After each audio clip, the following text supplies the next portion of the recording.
tournament တွေမှာ player တွေကကျွန်တော်တွေးထားလို့မျိုးလုံးမလာတဲ့အခါဟာဒီကောင်စောက်သုံးမကြပါဘူးကွာဆိုပြီးပြောလို့ရရဲ့လားကျွန်တော်တွေကများတော့အဖြစ် run ဆော့တဲ့ player တွေဖြစ်တဲ့အတွက် run အတွေ့ပဲရှိကြတာဆိုတော့ run နဲ့ tournament မှာကစားပုံတွေဘယ်လိုကွာလဲဆိုတာကိုလက်တလုံးမှပြီးသွားတယ် M7 ကိုအခြေခံပြီးပြောကြည့်ကြတာပေါ့ပထမဆုံးအနေနဲ့က SRG ရဲ့ play style ကိုပြောပြမယ်ကျွန်တော်တို့ကပုံမှန်ဆိုရင် run တွေမှာ law တွေတာတယ်တွေကိုချတဲ့အခါတေခါနီးဆိုရင်ဟိုဘက်ဒီဘက်ဒူးော်တိုင်းအသေးကြီးလူကြတာဒါပေမဲ့ SRG ကတော့အဲ့လိုမဟုတ်ဘူးဗျတာတယ်တွေ law တွေကိုအရင် try နဲ့ပြီးရင်ဟိုဘက်ကလာပြီဆိုတာနဲ့ဗဒယ်ကြီးကောက်ဆိုင်ပစ်တာတာတယ်တွေ law တွေကတေခါနီးဆိုရင်တောင် force ပြီးမယူဘဲနဲ့ဗဒယ်ကိုပဲအနိုင်ဆိုင်ပစ်တာဒါသူတို့ရဲ့ team connection နဲ့ဗဒယ် setup အပေါ်ယုံကြည်မှုရှိတဲ့ပုံစံကိုမြင်ရတယ် tournament တွေမှာ Fasa ကိုင်ရင် ultimate ကိုဒီလို plane ကြီးလိုက်ကျဲနေတာမြင်မှုကြလိမ့်မယ်တကယ်လို့ဒါကဒါ run ဆော့နေရဆိုရင်ငါလုံးမသားတီလဲမသိဘဲနဲ့ animate ရှောက်ဖြုံးနေတယ်ကိုမေကိုလိုဒီလိုမျိုးဝိုင်းဆဲကြလိမ့်မယ် tournament တွေမှာကြာအချိန်နဲ့တိုက်ပွဲဝင်နေတာဖြစ်တဲ့အတွက်ကိုကတွေးလျှော့ခံရတဲ့အခါအိမ်ပြန်တဲ့ကြာချိန်တွေးဖြစ်တဲ့ကြာချိန်ပြန်လာတဲ့ကြာချိန်နဲ့အချိန်တော်တော်ကုန်ပါတယ်တကယ်လို့ကိုကအိမ်ပြန်နေတော့မှဗဒယ်ကြီးဖြစ်သွားခဲ့ရင်လည်းကိုထင်းကဗဒယ်ရှုံးဖို့အတွက်ချက်များတယ်ဗျ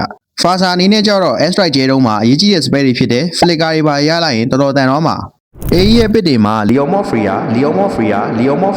ဒီနှစ်ကောင်ကိုတော်တော်လေးတွဲပစ်ကြတာဒါကလေသူတို့ရဲ့အသေးလိုက်ချတဲ့ play style နဲ့လိုက်ဖက်တဲ့ hero တွေမို့လို့ပဲအချိန်တုန်းက ram မှာ Freya ဆိုတာဘယ်သူမှမကင်တဲ့ hero လောက်ကိုဖြစ်နေတာတနည်းအားဖြင့် pay rate အရန်နေနေတာပေါ့ဒီလိုပဲဗျ ram မှာ ban list တဲ့အမြဲထက်ခံနေရတဲ့အကျဉ်းဆုံး hero တွေက tournament တွေမှာတွေးချင်မှတွေးရလိမ့်မယ်ချင်းတိုင်းကသူတို့ play style နဲ့သူတို့ရှိတယ်အဲ့ဒီ play style ရဲ့အတွက်လည်း hero တွေကရွေးချယ်ပြီးသားပဲဗျ ram မှာဆိုရင်ကျွန်တော်ရဲ့ jungle ကတာတယ်တွေ law တွေကင်းနေတဲ့အခါဘေးနားမှာနေပြီး backup ပေးတာကတာမန်ပဲဆိုပေမဲ့အသက်ကြီးကတော့ဒီလိုမလုပ်ဘူးဗျဒီမှာဆိုရင် Yasuki ကတာတယ်ကင်းနေတဲ့အချိန်မှာ teammate တွေအကုန်လုံးကတစ်ဖက်က jungle ထဲမှာတွားပြီးတော့မှနောက်နေတာဒီ play style နဲ့နည်းနည်း risk များတယ်ဆိုပေမဲ့ကိုကတာနေတဲ့အခါဆိုတော့သိရမလားလှုပ်ချင်တိုင်းလှုပ်လို့ရတယ်လေဆိုတော့ဒီနေ့ပြပြတော့တာကတော့ M7 က player တွေဆော့တဲ့ပုံစံတချို့ပါရာတို့ရဲ့ play style ရောဘယ်လိုပုံစံမျိုးလဲဆိုတော့ comment မှာရေးခဲ့ပါကျွန်တော်ကတော့ခိုးပြီးပါနောက်ဗီဒီယိုမှာပြန်တွေ့တာပေါ့ bye bye